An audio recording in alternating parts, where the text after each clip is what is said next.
All right, well, this is Peter and Ann at the Burkle Farm. We're gonna go do our first video ever, doing a move with this is our ewe herd, and we have a steer and a cow-calf in here too. So they're all held in by one wire about a foot off the ground, and you can see they're conditioned by daily moves to be ready to come into the next paddock, and it's as simple as you just pull the cross fence down and call them. Here, sheep. Here, sheep.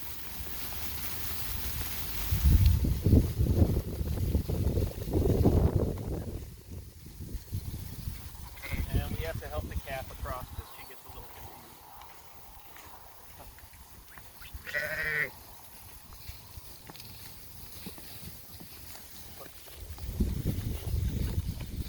We do back fence. I found by not back fencing, they'll chase shade or continue to pick at the really desirable plants in the old paddock, and that's not what I want. So we put the back fence back up. That's it. Bob's your uncle. So we do daily moves with our sheep and cattle, and depending on conditions, if I want to hit it harder, we'll do smaller paddocks and do twice moves, but that's pretty rare. Really never go more than a day ever without doing a move. I find it affects sheep condition and pasture condition. And this is an old soybean field that when we bought this place was extremely depleted. Even the soybean that the farmer pulled off didn't look very good as we bought the place.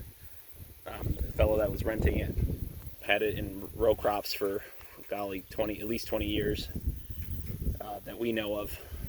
So this is all we seeded this over with a pasture mix, and then we've fed a little hay out here, and it's the second year. So it needs some work yet, but it's coming along nicely from what it was, and the ground was extremely compacted.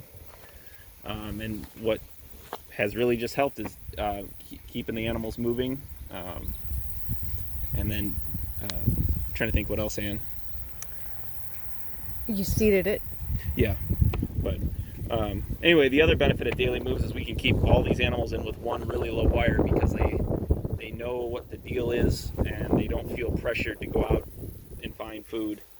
And probably the only exception to that is our daughter's has a couple of bottle lambs that didn't learn the deal from their mother, so they're a little slow on the uptake. So we're gonna give them water. We just have a 40-gallon, I rigged up a RV gray water tank, plumbed it in, and did a terrible job welding a little rack on it. And sheep don't drink as much water as cattle, so those two cattle probably drink as much as the rest of the sheep flock out here. So we're going to give them some water, and